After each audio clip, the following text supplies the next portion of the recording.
नमस्कार।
करते हैं अधिनियम के बारे में।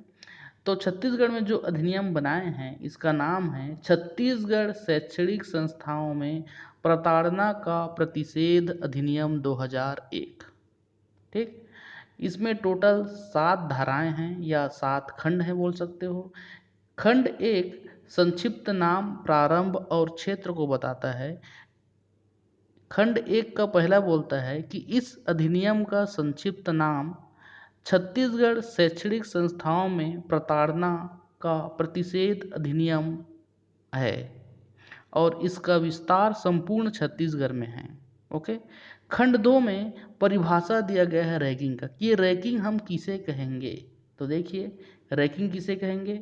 रैगिंग से अभिप्राय है किसी छात्र या छात्रा को मजाकपूर्ण व्यवहार से या अन्य प्रकार से उत्प्रेरित, बाध्य या मजबूर करना जिससे उसके मानवीय मूल्यों का हनन हो या उसके व्यक्तित्व का अपमान हो या उपहास अभिदर्शित होता हो या किसी विधिपूर्ण कार्य करने से प्रवृत्त करना हो, अपराध दोषपूर्ण अवरोध करना हो या दोषपूर्ण परिरोध या उसे क्षति पहुंचाना हो या बलपूर्वक उसे क्षति पहुंचाना हो, तो इस प्रकार के कृत्य जो है रैगिंग कहलाएगा।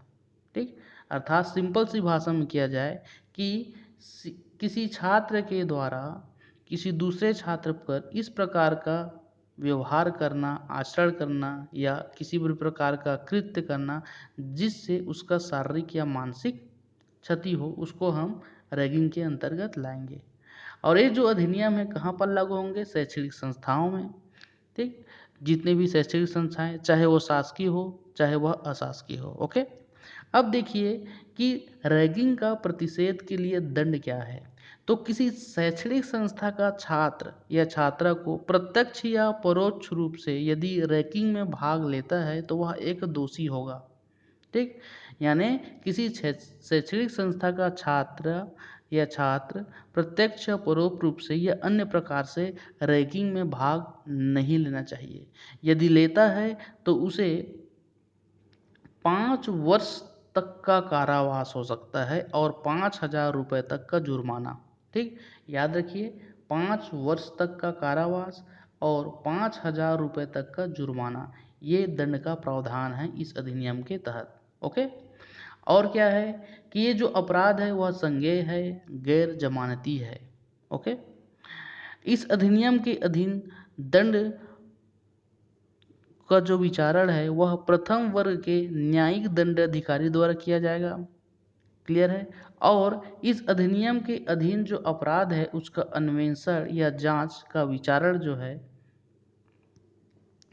वो अपराध प्रक्रिया संहिता 1973 के उपबंध में लागू होंगे।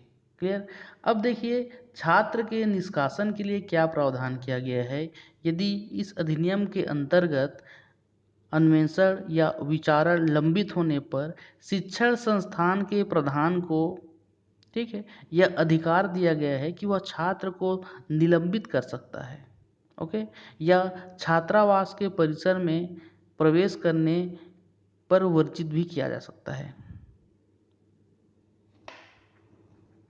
ठीक।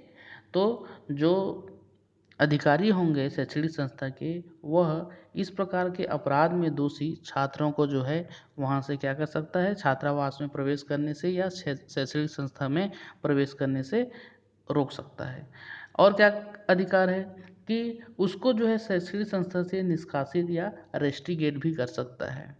और ऐसे छात्रों को जो है उस क्षेत्र से यानी शैक्षणिक संस्था के जो क्षेत्र है उसके भीतर प्रवेश करने से जो है 3 वर्ष तक के लिए जो है मनाही कर सकता है, अर्थात 3 वर्ष की अवधि तक प्रवेश नहीं दिया जाएगा। ठीक। तो ये इसका प्रावधान है। आई होप आपको समझ में आ गया होगा। यदि ओवरव्यू में कहूँ तो यह जो अधिनियम है टोटल 7 धाराएं हैं। इसके तहत किया गया अपराध संज्ञेय एवं गैर जमानती हैं। ठीक। इसमें जो है 5 साल तक की सज़ा और 5,000 रुपये तक का दंड का प्रावधान है। और छात्र को कॉलेज से रेस्टिकेट किया जा सकता है, प्रवेश करने से रोका जा सकता है। ठीक है। तो इस प्रकार के इसमें दंड का प्रावधान है। तो आई होप आपको यह अधिनियम समझ में आया होगा। इस अधिनियम का प्रभाव यह हुआ कि ये जो मामले हैं रैंकिंग के संबंधित इसमें बहुत हद तक कमी आई है। आजकल रैंकिंग होता ही नहीं है। ठीक है। दूसरी बात है कि जो कॉलेज हैं प्रत्येक कॉलेज में यह इंस्ट्रक्शन दिया गया है कि प्रत्येक कॉलेज जो है अपने अपने लेवल में एंटी रैंकिंग कमेटी बनाएंगे और इस प्रकार के जो घटनाएं हैं कृत्य हैं उन पर विशेष ध्यान रखेंगे ताकि इस प्रकार की घटनाएं ना हो। क्लियर है। तो ये है ये अधिनियम का पूरा एनालिसिस। आई होप आपको समझ में आया होगा। यदि आप हमारे चैनल में नए हैं तो चैनल को सब्सक्राइब जरूर कर लीजिए क्योंकि इसी प्रकार का वीडियो मैं लाता रहता हूँ। वीडियो पसंद आया तो लाइक कीजिए, दोस्तों को शेयर कीजिए और कोई डाउट हो तो कमेंट सेक्शन में लिखिए। Thank you very much. Thanks for listening. धन्यवाद।